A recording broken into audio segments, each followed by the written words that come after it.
네. 또 만나 뵙게 돼서 반갑습니다.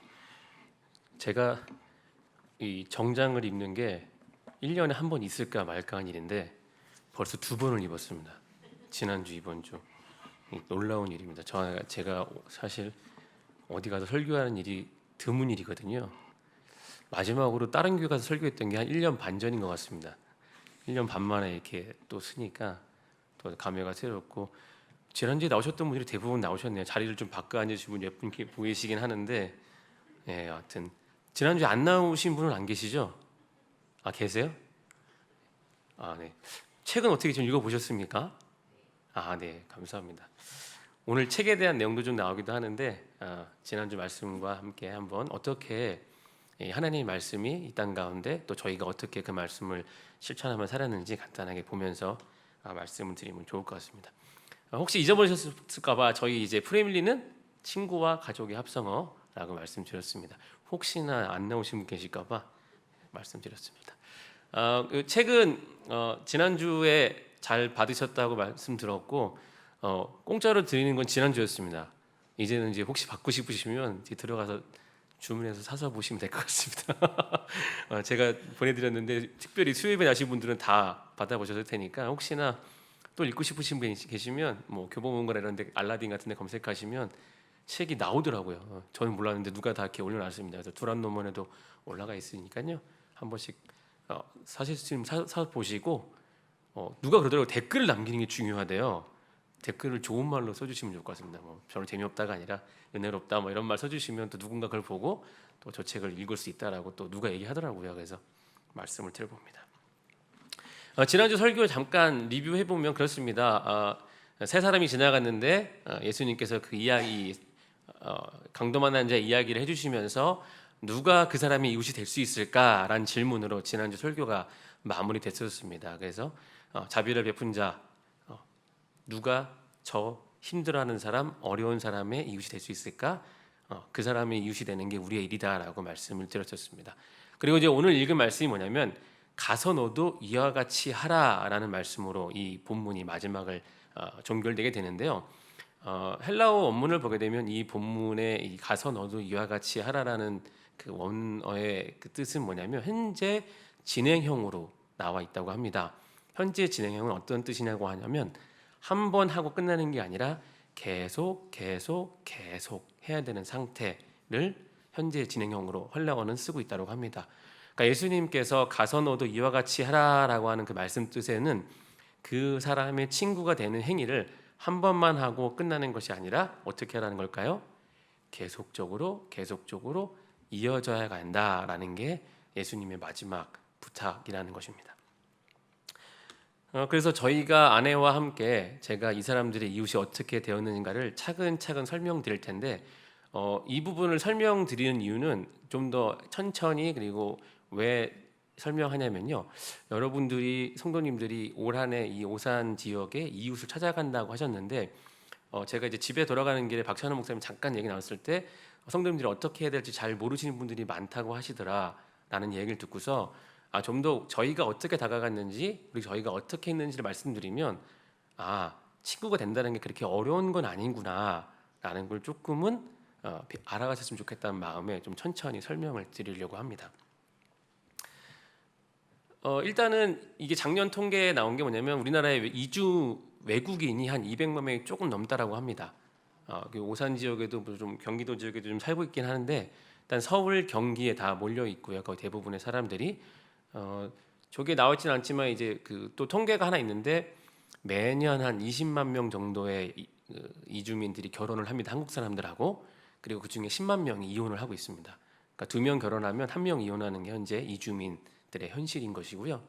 저희가 특별히 만나는 사람들은 제가 지난주 말씀드렸다시피 다문화, 한부모 가정, 그리고 미등록 가정이라고 설명을 드렸었습니다. 미등록 가정은 우리가 알고 있는 불법 체류자 가정이라고 생각하시면 될 것 같습니다.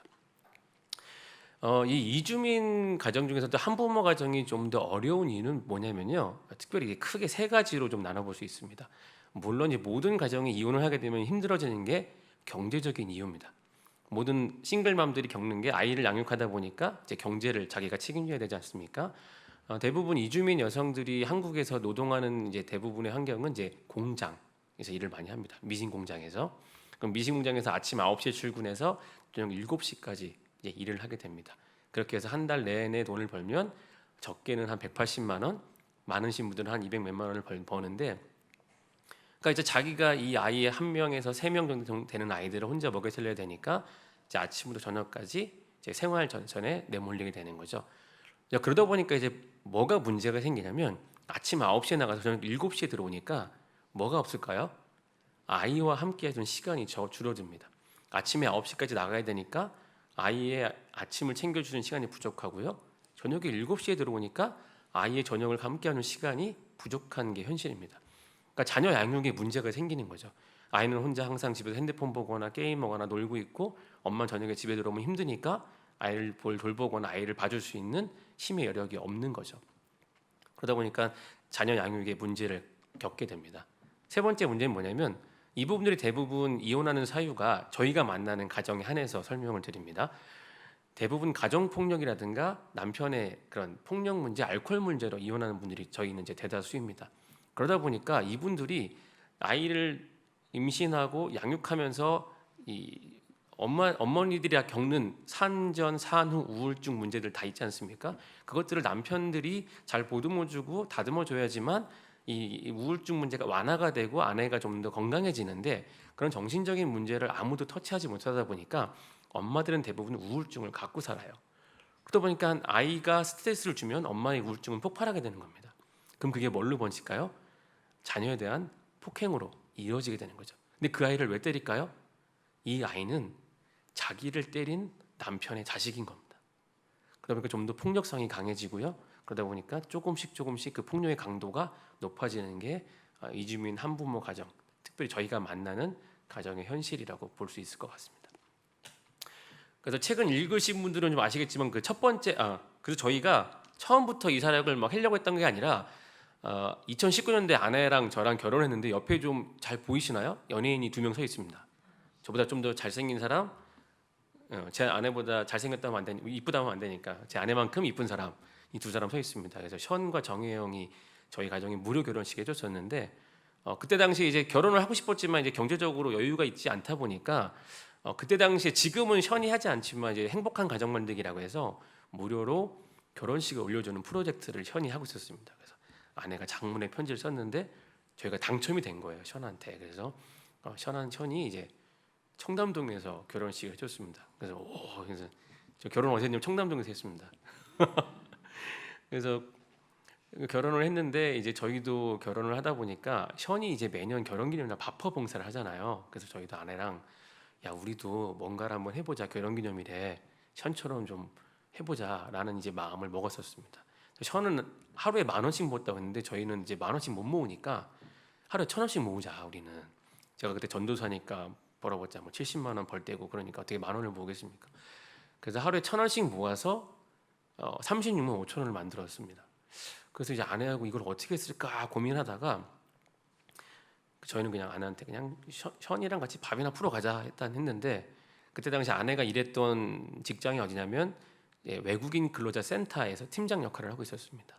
그래서 아내가 저한테 제안한 게 뭐냐면 외국인 이주민 가정이 있는데 그 중에서도 이혼한 가정이 있다.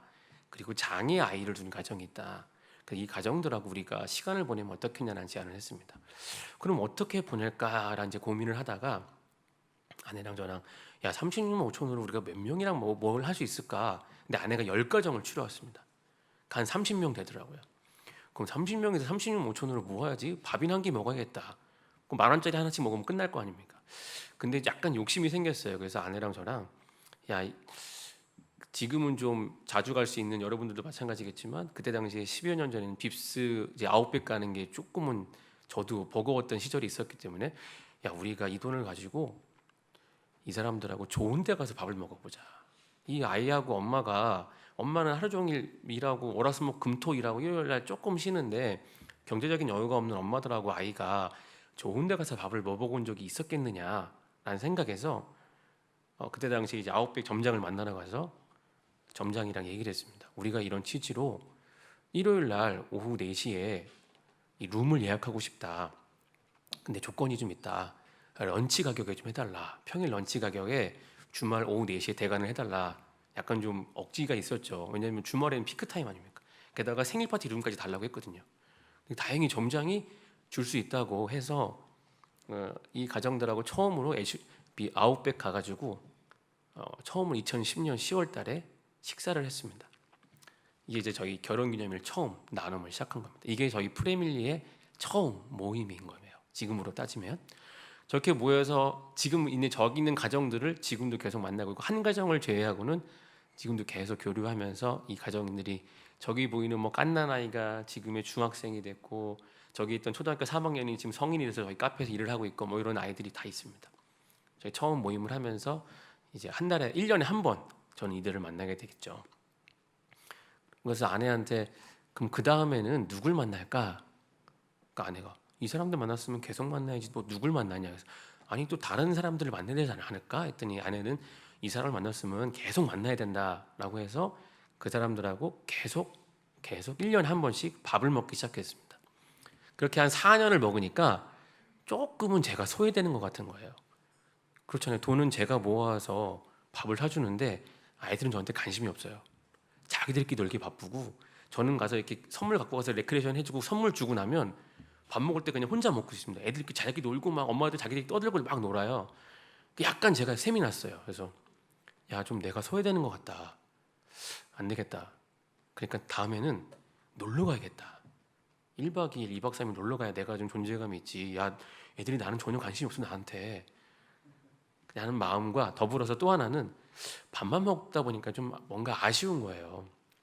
저는 1년에 한 번 이 사람들을 만납니다. 아내는 직장에서 만나는 사람들이니까 자주 보는데 저는 1년에 한 번 보다 보니까 아이들 이름 하나 외우기도 쉽지 않은 거예요. 그러니까 가기 전주부터 이름을 쭉 적어놓고 이름을 막 외워요. 그리고 가서 막 부르면 전대요 다른 애들 이름 부르고 있어요. 그래서 좀 아쉬워서 아내한테 야, 다 내년부터는 여행 가자. 엄마랑 아이랑 여행 가봤겠냐.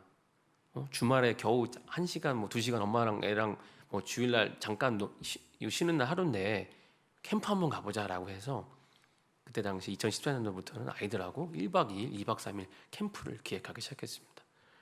그러니까 밥 한 끼 먹다가 욕심이 생기니까 놀러 가기 시작한 거예요. 그래서 어딜 놀러 갔느냐? 처음에는 여러분들도 아실 것 같은 외갓집 체험마을이라는 곳이 있습니다. 양주 양평에 가면 고구마 캐고 감자 캐고 전부쳐 먹고 물고기 잡아서 구워 먹고 그런 곳이 있어요. 외갓집 체험마을. 외갓집을 왜 갔냐면 그냥 아이들한테 시골이 없잖아요. 왜냐면 아빠가 없으니까. 그리고 엄마의 외갓집은 자기 나라에 있으니까 얘 아이들은 시골이 없는 거거든요. 그래서 그런 시골을 경험해 보자. 그럼 한번 갔다 오고 나서 야, 니네 에버랜드는 가봤니? 캐리비안 베이 가봤니? 안 가봤대요. 그럼 그 1박 2일로 가볼래? 아, 좋대요. 내 돈이 좀 많이 드는데 괜찮겠니? 했더니 괜찮대요, 자기들은. 근데 돈은 제가 다 모아와야 되니까 아이들은 무조건 간대요. 그래서 그 다음에는 에버랜드 캐리비안 1박 2일 가보셨어요? 안 가보셨죠? 저도 애들 덕에 가봤습니다. 그리고 나서 또 한 해가 지나니까 욕심이 생겨요. 엄마들한테 물어봤어요. 엄마 제주도 가봤어요? 그랬더니 안 가봤대요. 10년을 넘게 사는 제주도 한번 안 가봤대요. 그럼 제주도 가고 싶으니까 가고 싶답니다. 그래서 아내하고 또 사고를 쳤습니다. 2016년도에 제주도를 40명을 데리고 갔어요. 어떻게 갔느냐? 그러니까 여러분들 이게 점진적으로 늘어나는 걸 좀 보시면 좋아요. 어떻게 사고를 치고 있는지 여러분들이 그렇게 사고를 쳐나가시면 되는 겁니다. 저때 당시 이제 제주도를 가야 되는데 보통 저는 어떤 생각을 했냐면 우리가 보통 예약하면 뭐 이렇게 뭐 왕복으로 하면 뭐 6만 원, 7만 원 끊잖아요. 그러니까 싸게 끊으면 그 생각에서 그냥 뭐 그렇게 끊으면 되겠지 하고 끊으려고 했더니 막 누르니까 9장 이상 안 올라가요. 티켓이. 왜 안 올라가지? 했더니 단체는 9장 이상은 끊을 수가 없대요, 개인이. 그래서 항공사 전화하니까 1인당 15만 원 달라더라고요. 그래서 아니요, 저기 인터넷은 8만 원인데 왜 15만 원 달라고 하냐고 했더니 그거랑 이건 좀 시스템이 다르다고. 근데 또 돈을 또 계산하니까 한 1,200만 원 필요하대요, 놀러 가려니까. 근데 그때 당시에 아내랑 저랑 얼마씩 모으고 있었습니까? 1,000원씩 모아서 이런 일들을 벌이고 있었거든요. 그러니까 말도 안 되는 일인 거죠. 그래서 사실 10월 달에 놀러 가야 되는데 9월 달에 제가 사람들한테 한마디로 돈 달라고 해서 모은 게 300만 원 모았거든요. 그래서 제가 아내한테 그랬습니다. 야, 우리 제주도 가지 말자. 다시 외갓집 체험마을 가자. 이 돈이면 갈 수 있어. 내 아내는 못 먹어도 가야 돼. 제주도 간다 했으니까 가야 돼. 야, 돈이 없어. 가자는 거예요.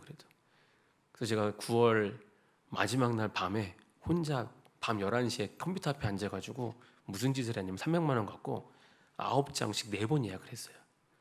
그래서 4팀을 다 서로 다른 비행기에 예약을 했습니다.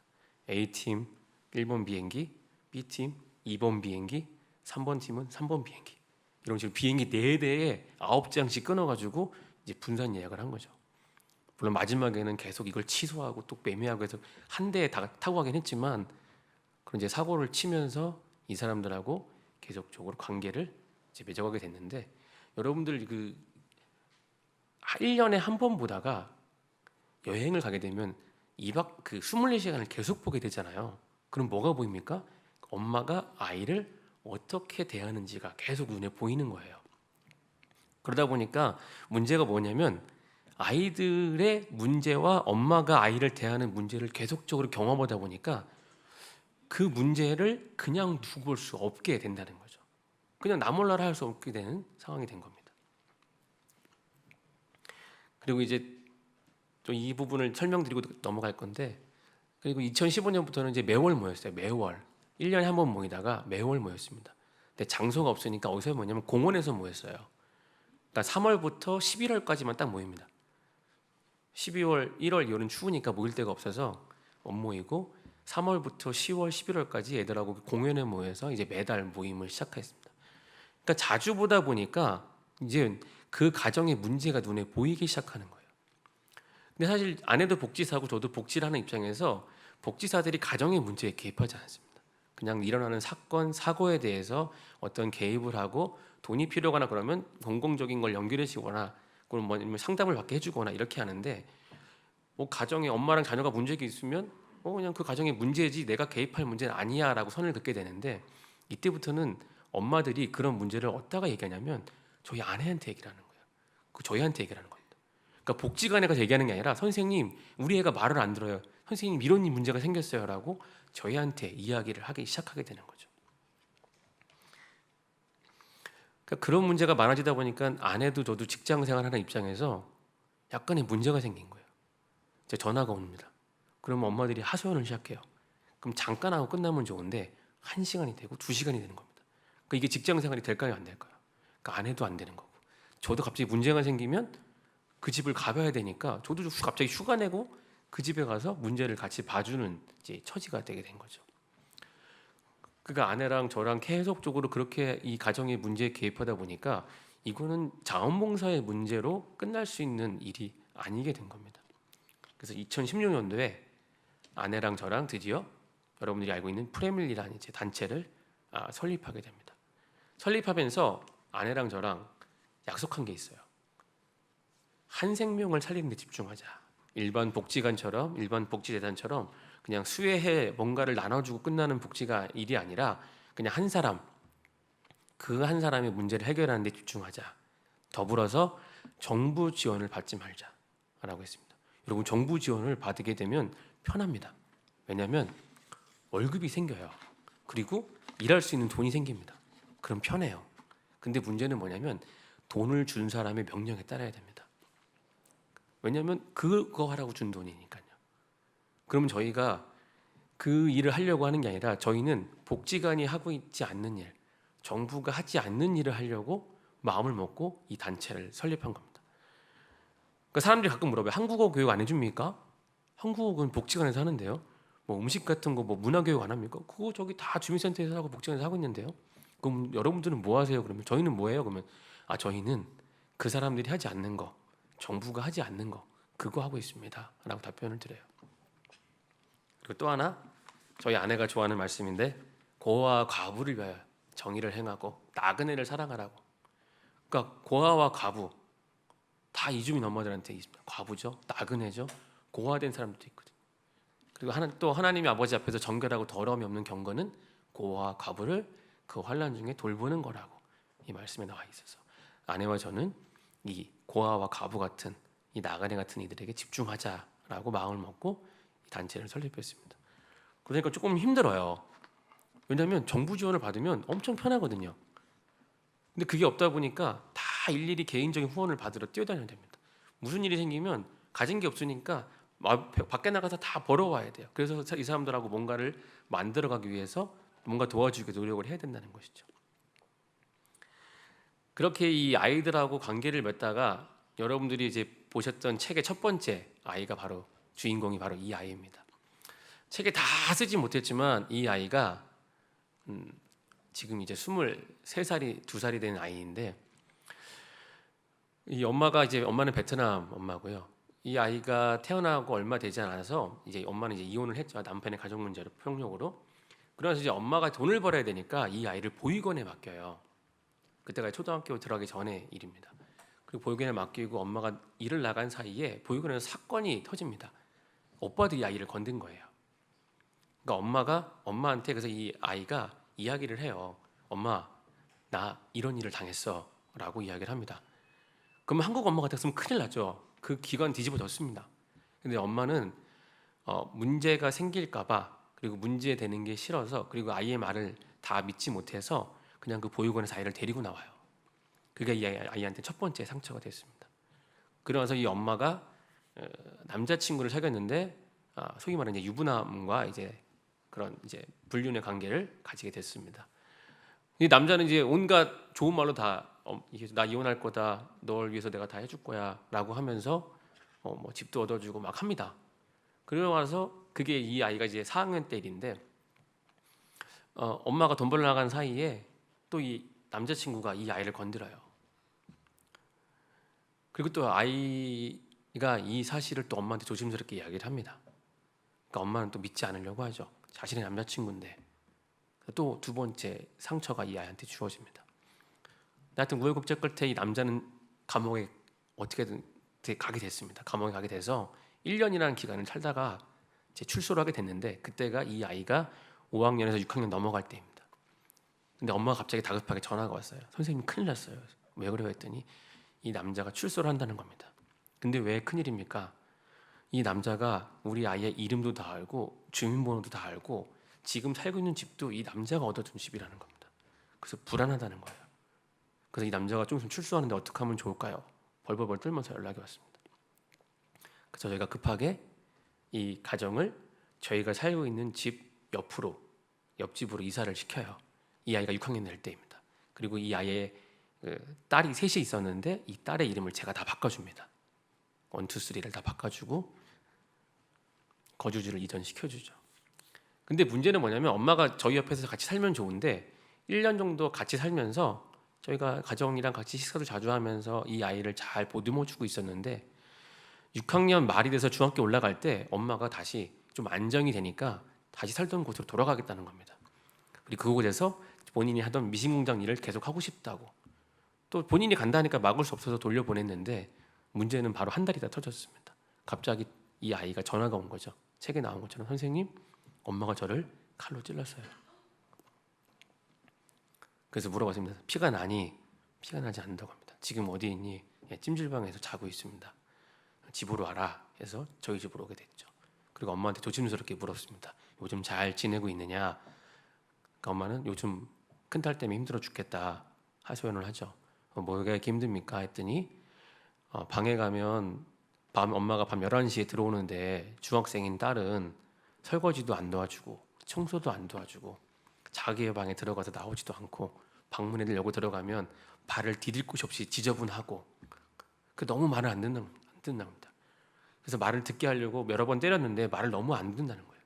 그래서 어떻게 했냐니까 말을 듣게 하려는 수단으로 본인이 칼을 들었다는 겁니다. 그럼 그 칼을 들어서 어떻게 했어요 했더니 그냥 칼을 들어서 위협만 했다는 겁니다. 근데 아이의 마음에서는 이미 그 칼에 찔린 거죠. 그러니까 이 사건을 계기로 아내랑 저랑 다니던 직장을 그만두게 되는 이제 일이 된 겁니다. 그리고 이제 프레밀리 일에 저희가 한마디로 올인을 하게 되는 사건이 된 것이죠. 물론 이제 이 아이를 그래서 우여곡절 끝에 인순이 선생님이 갑자기 저희의 이야기를 듣고 전화 주셔서 해밀학교라고 강원도 홍천에 가면 다문화 아이들을 위한 대안학교가 있습니다. 그래서 그쪽 대안학교 입학시켜 줄 테니까 그걸로 보내라 그래서 이 아이를 또 엄마랑 분리를 시키고, 근데 그 분리가 되다 보니까 문제는 뭐냐면 이제 이 아이는 이미 중학교 때 엄마랑 독립을 해버린 거예요. 그래서 그때부터 지금까지 이 아이는 혼자 살고 있습니다. 그리고 저희가 요즘 22살, 3살 돼서 다시 이 아이랑 교제를 하면서 상담을 맡겼는데 상담하는 목사님께서 말씀하시기를 7년 정도의 시간이 필요하답니다. 이 아이가 회복되는데. 그래서 왜 그럽니까 했더니 이미 중학생 때부터 엄마와 단절이 됐고 그 단절되고 허무한 마음을 달래기 위해서 하루에 담배를 한 갑을 다 펴야 되고 친구들과 만남을 계속해야 되고 계속 그런 빈자리를 채우다 보니까 건강한 엄마와 건강한 성인에 대한 아무런 자아상이 없다는 겁니다. 그래서 이 아이가 회복되려면 7년 정도가 필요하대요. 30살 될 때까지 목사님, 사모님이 저희가 계속적으로 이 아이를 보듬어 주면서 이 아이를 감싸줘야 된다는 겁니다. 근데 또 하나의 문제는 뭐냐면 이 아이가 지금 되니까 저한테도 말을 해요.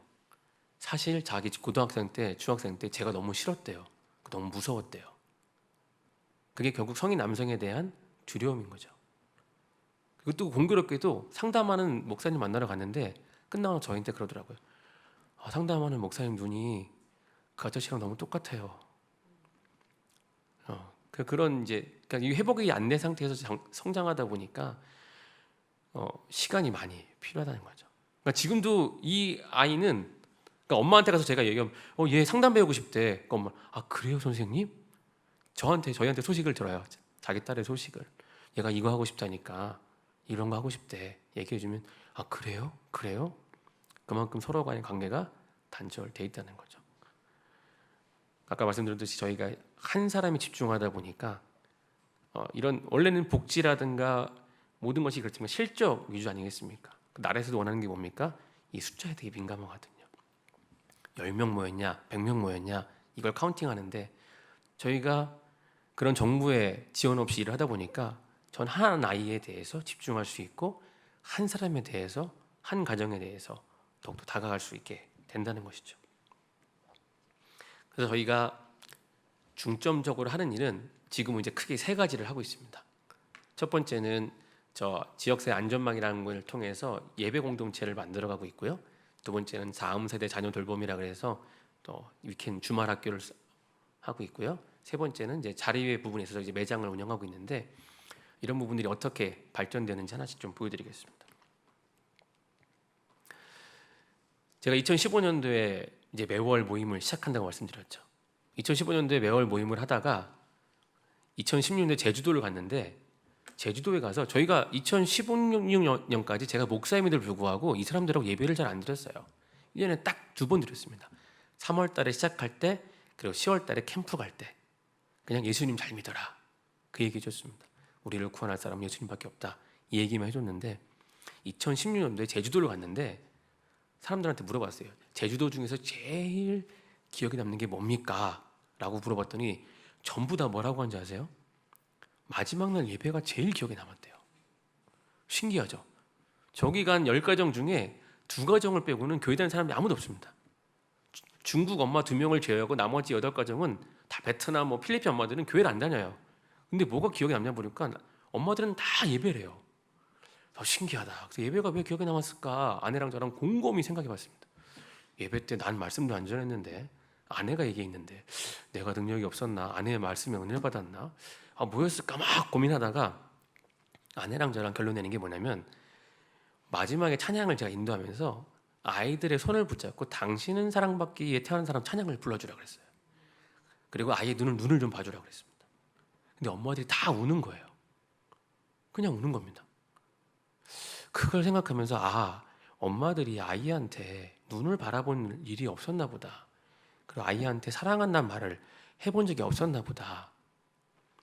이게 부족했구나 이 가정들한테는. 그리고 그래서 이 예배적인 분위기가 다들 좋았구나. 드디어 우리도 예배를 드릴 수 있는 시기가 됐나 보다 생각을 하고 2017년도부터 예배 모임을 시작했습니다. 공원에서 모이던 장소가 교회로 바뀌게 된 것이죠. 근데 여러분 놀랍게도 제가 10가정 모인다고 했잖아요. 2가정을 제외하고는 대부분 다 통일교 사람들입니다. 필리핀 엄마들, 몽골 엄마들 대부분 다 합동 결혼식으로 오신 분들이에요. 그럼 이 사람들이 교회로 오세요 하면 오겠습니까? 전도하면 오겠어요? 이 사람들이 안 와요. 근데 이 10가정이 자 이제 우리의 모임 장소는 어디 교회 지하에서 모입니다 했는데 하나도 안 빠지고 다 나온 거예요. 그러니까 이 사람들은 저희 보고 나온 거예요. 교회를 간판을 본 게 아니라 저희가 모임을 한다니까 그냥 나오는 겁니다. 근데 그때부터 제가 뭐 했냐면 설교만 했어요. 여러분, 예수님 믿어야 됩니다. 사람 믿으면 안 됩니다. 그 설교를 매달 하는 거예요. 1년 내내 그 설교만 하는 겁니다. 근데 놀라운 게 뭐냐면 처음에 30명이 모였어요. 2017년 2월 달에 30명이 모여서 조촐하게 예배를 드렸습니다. 봉사자 10명 포함해서 40명이 예배를 드렸는데 그해 말에 120명이 모였습니다. 매달 모일 때마다 엄마들이 뭐냐면 전화해요. 선생님, 이 엄마 데리고 가도 돼요? 데려오세요.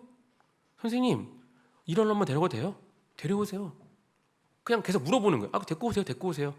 그러니까 한 번 예배 될 때마다 한 10명씩 계속 오시는 거예요. 가정들이.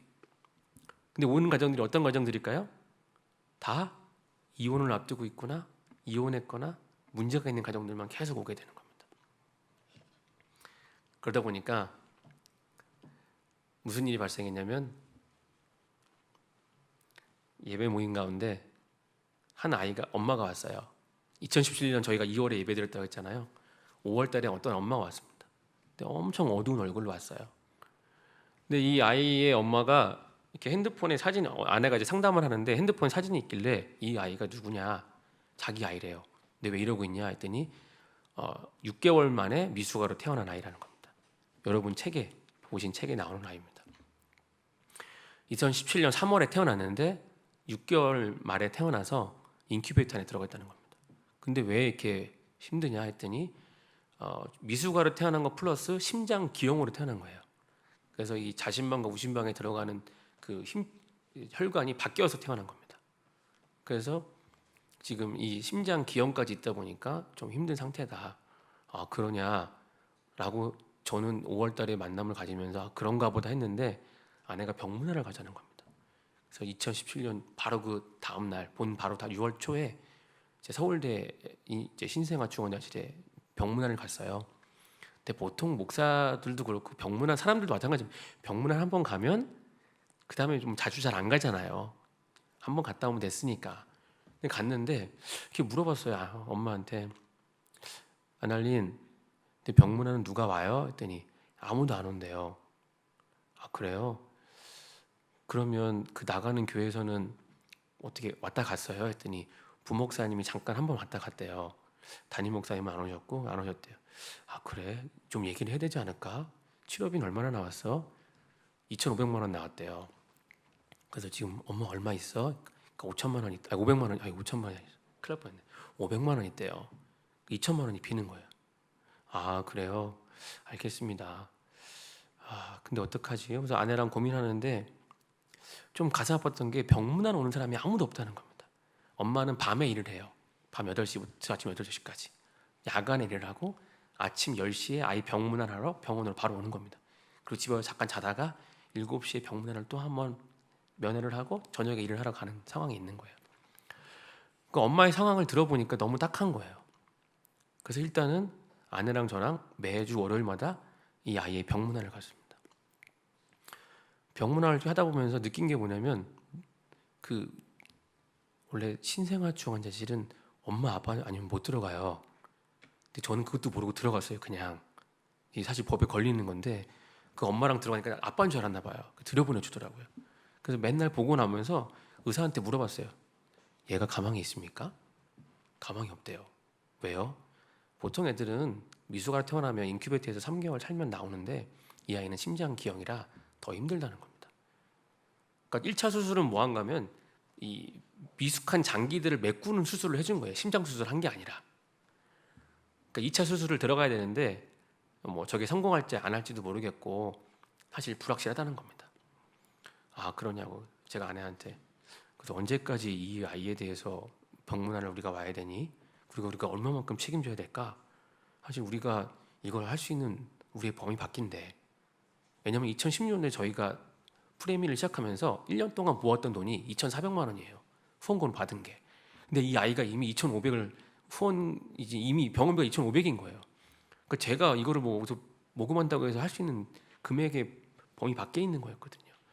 그리고 의사도 힘들대. 그리고 간호사도 다 힘들대. 이 아이는 괜히 우리가 너무 헛된 희망을 심어주기보다는 우리도 이렇게 좀 마음을 접는 게 맞지 않을까라는 이제 말을 했죠, 아내한테. 근데 아내는 아니라는 거예요. 살려야 된다는 거예요. 아니야, 힘들어. 괜히 헛된 희망을 주지 말자. 사실 이제 목사가 이렇게 제가 이렇게 목사지만 이렇게 믿음이 많지는 않았어요. 아는 것 같아요, 그죠? 의사도 안 된다고 하니까 야, 포기하자, 우리도 포기하자였는데 아내는 안 된다는 겁니다. 그래서 제가 이제 새벽에 이렇게 기도를 하는데 갑자기 하나님이 저한테 이제 예전 영상을 보여주시는 게 뭐냐면, 야 종원아, 너도 힘들 때 많았지. 근데 그때마다 내가 도와줬지. 근데 누굴 통해 도와줬을까요? 사람을 통해. 네가 대학생 때 학비 없을 때 학비 없어가지고 그러고 있을 때 내가 사람을 통해 도와줬지. 지금 이 엄마한테 필요한 게 너의 도움인 거야 라는 말씀을 주시는 거예요. 포기하려고 했는데, 안 하려고 했는데 갑자기 그러면서, 야 너도 내가 하나님 사람 통해서 널 도와준 거야. 지금 저 엄마한테는 내가 지금 너를 쓰고 있는 거야 라는 마음을 주시는 거예요. 그래가지고 그 음성을 듣고 나서 정말 그 뜨거운 여름에 점심도 안 먹어가면서 교회를 돌아다닌 것 같아요. 아는 사람의 교회는 다 갔습니다. 그리고 이 아이를 좀 도와달라고. 그때부터 약간 사람들이 제 연락을 피한 것 같아요. 돈만 달라고 하니까 맨날 가서 돈 주세요. 결국 2017년 6월 말에 2차 수술을 했습니다. 근데 심장을 못 닫았어요. 아이가 너무 작으니까 열었는데 닫을 수가 없는 겁니다. 그래서 심장을 열어놓고 있었어요. 그리고 7월 달에 겨우 심장을 닫았습니다. 그리고 2017년 11월 달에 엄마가 갑자기 저한테 세례를 해달라는 거예요. 그래서 제가 그랬습니다. 세례는 담임 목사님께 가자. 그래도 다 가는 교회가 크니까. 야 벌써 병원비가 5천만 원 다 됐는데 야 교회가 좀 알아야 될 거 아니냐. 그러니까 엄마가 안 된대요. 왜 안 돼? 담임 목사님 부르자. 교회가 좀 크니까 알면 한 얼마나 줄 거 아니냐. 아니라는 거예요. 내 목사님은 저라는 거예요. 그러니까 내가 해줘야 된대요. 내 목사님은 선생님이라는 거예요. 그 대도하는 영어로 가서 처음으로 세례를 줬습니다. 담임 목사도 아닌데 가서 영어로 대충 읽어가면서 세례를 줬는데 그리고 기간 절개를 했습니다. 재기한 절개를 하는 이유는 뭐냐면 이제 캥거루 케어를 좀 해보라고. 가망이 없어 보이니까 엄마 품에 좀 안겨봐라 라고 해서 했는데, 그 2017년 12월 달에 이 아이가 엄마 품에 처음으로 안겼어요. 태어난 지 거의 9개월 만에. 그리고 2017년 12월 31일 날 퇴원을 했습니다. 그리고 지금 이 아이는 7살이 됐어요. 그리고 밑에 있는 사진이 좀 더 어릴 때 찍은 건데 제일 이뻐서 갖고 왔습니다. 지금은 이 목도 메꿨습니다. 의사가 목 메꾸기 쉽지 않다 그랬거든요. 근데 목도 메꿨고요. 지금은 언어 훈련을 좀 하고 있습니다. 청각 훈련과 언어 훈련. 왜냐면 청각도 문제가 있어서 언어 훈련과 청각 훈련을 같이 진행하면서 엄마랑 함께 보내고 있는데, 이 아이는 그래서 저희 안에 약간 기적의 아이라고 불려요. 믿음 없는 목사와 믿음 있는 사모의 대결에서 믿음 있는 사모가 이긴 거죠. 그리고 저희가 항상 얘기합니다. 그래서 이 아이의 가슴에 흉터를 항상 보면서 저희가 기도해 주면서 그래요. 너는 이제 예수님의 흔적을 가졌기 때문에 나중에 커서 꼭 그 흔적을 나타낼 수 있는 아이가 돼달라고 기도하는데, 그러다 보니까 이렇게 모임에 사건 사고가 있는 아이들이 계속적으로 오게 되는 거죠. 그리고 이제 두 번째 저희가 하고 있는 게 뭐냐면 이제 주말학교입니다. 주말학교. 처음에는 야심차게 한 50명 데리고 시작했어요. 야 너 주말에 뭐해? 핸드폰 하는데요? 주말에 뭐해? 유튜브 보는데요? 게임 하는데요? 2018년도에 그래서 야심차게 야 다 모여. 그래서 아이들 한 50명을 모았습니다. 토요일 10시부터 오후 4시까지 애들 점심 먹여가면서 간식 먹여가면서 열심히 아이들하고 놀아줬어요. 근데 하다 보니까 그렇게 한 2, 3년 하다 보니까 뭐 코로나도 터지기도 했지만 조금씩 집중해야 될 아이들이 눈에 보이기 시작했습니다. 집중해야 될 아이들. ADHD 같은 이런 집중이 안 되는 아이들, 과잉 행동하는 아이들 이 눈에 보이기 시작한 거죠. 그래서 지금은 그 아이들만 불러 모아서 모임을 해요. 소규모로 10명 정도만 모입니다. 그러니까 여러분들 한 반에 ADHD 한 명 있으면 그게 힘들잖아요. 근데 한 반에 3명, 4명씩 있어 보세요. 얼마나 힘들겠습니까? 지금 저희가 이제 모이는 게 뭐 경계성 지능 장애를 가진 아이, ADHD가 있는 아이, 뭐 학습 부진이 있는 아이, 이런 아이들이 10명이 모여 있는 거예요. 저희 주말 학교에. 그럼 뭐 하느냐? 그 아이들하고 오전에 상담도 하고 맛있는 밥도 먹고 밖에 나가서 자전거 타고 게임하고 노는 겁니다. 왜 그런 거 하고 있을까요? 이 아이들에게는 어떤 치료가 필요한 게 아닌 겁니다. 가장 좋은 치료가 뭐냐면 건강한 성인 남성과 여성을 만나는 거예요. 왜냐? 엄마도 건강하지 않아요. 아빠는 더 건강하지 않아요. 아빠는 엄마를 때린 사람이에요. 엄마도 자기를 때린 사람이에요. 그러니까 이 아이들은 건강한 성인을 만난 적이 없습니다. 그러니까 이 아이들한테 가장 필요한 좋은 치료는 뭐냐면 건강한 성인을 만나는 거예요. 특별히 어떤 성인을 만나야겠습니까? 믿음이 있는 성인을 만나야 되는 거죠. 신앙이 있는 성인을 만나야 되는 겁니다. 그래서 저희가 하는 게 뭐냐면 토요일 날 아이들하고 같이 계속 놀아줘요. 그래서 토요일 날 집에서 원래 엄마랑 아빠랑 했어야 될 일들을 저희가 해주는 겁니다. 같이 공차로 나가고요. 같이 보드게임하면 놀아주고요. 특별히 보드게임 왜 중요하냐면 아이들한테 규칙과 공동체를 알려줄 수 있는 가장 좋은 방법이거든요. 이 아이들은 규칙이 없는 아이들이었거든요. 근데 그런 것들을 해주면서 아이들이 규칙을 배워가고요. 상대를 배려하게 되고요. 그리고 뭔가에 짜여진 틀에 맞춰주다 보니까 이 충동성이 강한 아이들이 조금씩 경감이 되는 겁니다. 저희 주말학교는 그래서 그걸 하고 있어요. 이 아이들하고. 그러니까 이제 가끔 봉사자들이 오세요. 그럼 엄청 버거워합니다. 왜냐 한 4명 있는데 2명이 ADHD예요. 그러니까 이게 감당이 안 되는 거예요. 그러니까 아내가 맨날 저쪽 들어가, 이쪽 들어가. 제가 들어가서 다 컨트롤 해줘야 되니까 아이들을. 그래서 주말 학교를 그렇게 운영하고 있습니다. 그러니까 대규모로, 그러니까 이게 밖에서 볼 때는 왜 그거밖에 안 모여요? 물론 많이 모이게 할 수 있지만 저희가 한 아이, 한 가정에 집중하다 보니까 갈수록 규모를 줄여가고 있는 겁니다. 예배 공동체도 마찬가지예요. 원래는 120명 모이면 어떻게 합니까? 더 많이 모여야지 생각할 거 아닙니까? 야, 더 많이 모여야지. 한 200명 모여야겠다.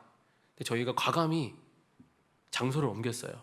그리고 그 교회에 국제부로 간 사람들은 나오지 마. 연락도 안 합니다. 근데 알아서 와요. 공간을 저희가 확 줄였습니다. 그래서 지금은 연락 안 하는데 한 60명 정도가 모여요. 저희 공간에서. 자기들이 알아서 옵니다. 그리고 함께 모여서 뭐 하냐면 요즘은 부모 교육해요. 엄마, 아이들을 이렇게 이해해줘야 돼요. 엄마처럼 안 키우려면, 엄마처럼 안 되려면 아이를 이렇게 이해해줍니다 하면서 그런 거 얘기하고 같이 공동체로 커가고 있습니다. 그리고 세 번째는 일자리입니다. 밥 한 끼 먹다가 멀리 왔죠. 밥 한 끼 먹다가 멀리 왔습니다.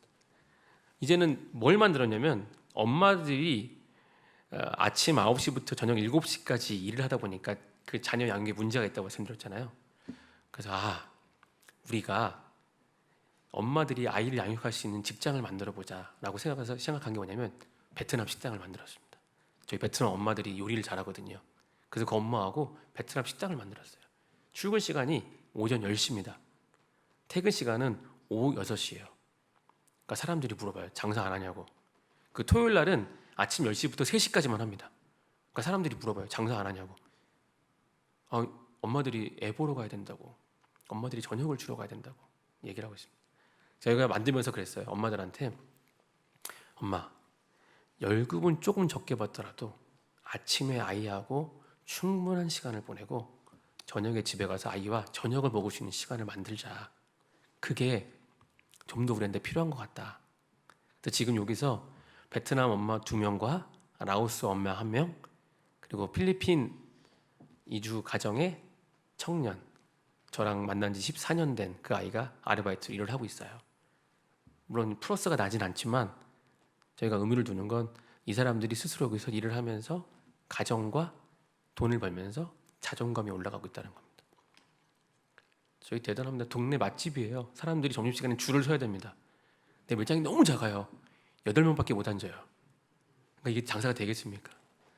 하지만 엄마들이 거기서 즐겁게 본인들의 잘하는 걸로 본인의 실력을 뽐내면서 일을 하고 있고요. 그리고 동네에서는 맛집으로 소문나서 줄 서서 먹진 않더라고요. 딴 데 가서 먹긴 하는데 그래도 한번 여러분 강북구 번동에 오실 일 있으면 한번 오십시오. 그러면 진짜 맛있게 드실 수 있습니다. 그리고 또 엄마들하고는 또 청도 만들어요. 청도 만들어서 온라인으로 판매도 같이 하고 있습니다. 그러니까 혹시나 뭐 선물할 일 있으시면 온라인으로 저희가 만든 수제청도 괜찮습니다. 좀 길게 설명드렸었지만 여러분 이 한 사진에서 저희 프레밀리가 시작됐어요. 이거를 왜 이렇게 좀 설명이 드렸냐면 여러분도 할 수 있다는 겁니다. 제가 뭘로 시작했습니까? 1년에 한 번 밥 먹는 걸로 시작했습니다. 여러분들 저기 저희 수원에 계신 러브더월드 가시죠? 예, 미혼모 가정 가시잖아요. 1년에 한 번, 두 번 가시지 않습니까? 거기도 잘 알고 교제하고 있는 곳입니다. 잘 하시는 겁니다. 1년에 한 번 가시면 돼요. 그렇게 한 번씩만 하시면 됩니다. 그렇게 한 번씩 친구 맺다 보면 언젠가 그 사람들의 아픔이 눈에 들어오실 겁니다. 꼭 그 한 계층을 집중하실 필요는 없지만 교회가 집중하는 또 계층이 있을 수 있고 내가 마음에 끌리는 계층이 있을 수 있습니다. 그 사람들이 내 눈에 보일 때가 있습니다. 그때 용기를 내서 밥 한 끼 손을 내미시면 돼요. 여러분들 그렇게 시작하시면 됩니다. 그리고 선교 장로님께서 그러셨다면서 길게 보고 가야 된다고. 맞습니다. 저도 지금 13년째 하고 있지만 아직도 잘 모르거든요. 잘 못하고 있고. 그러니까 여러분들도 하실 수 있어요. 뭘로 시작하면 될까요? 작은 밥 한 끼로 시작하시면 돼요. 그 밥 한 끼가 지금 10년이 흘렀더니 제가 지금 뭐 하고 있습니까?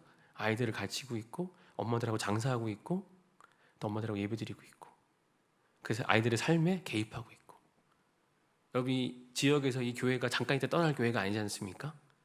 계속적으로 남아서 이 지역사회 속에서 빛을 발해야 될 교회인데 길게 보셔야죠. 그리고 잠깐 눈앞에 이익이 아니라 길게 보고 그 사람들의 친구가 되기 위해서 손을 내밀 수 있는 그런 발걸음이 되시라고 약간은 좀 지루할 수 있지만 제가 했던 걸 좀 설명드렸습니다. 여러분도 하실 수 있습니다. 그리고 여러분도 하셔야 되는 겁니다. 그게 여러분들이 하나님의 사랑을 먼저 받은 사람으로서 해야 될 당연한 일인 것이죠. 이 시간 함께 찬양했으면 좋겠습니다. 찬양하면서 우리의 마음을 좀 다잡았으면 좋겠어요. 하나님, 내가 할 수 있는 게 아닙니다. 하나님이 좀 힘을 주시고 하나님의 능력을 달라고 우리 함께 찬양하면서 기도했으면 좋겠습니다.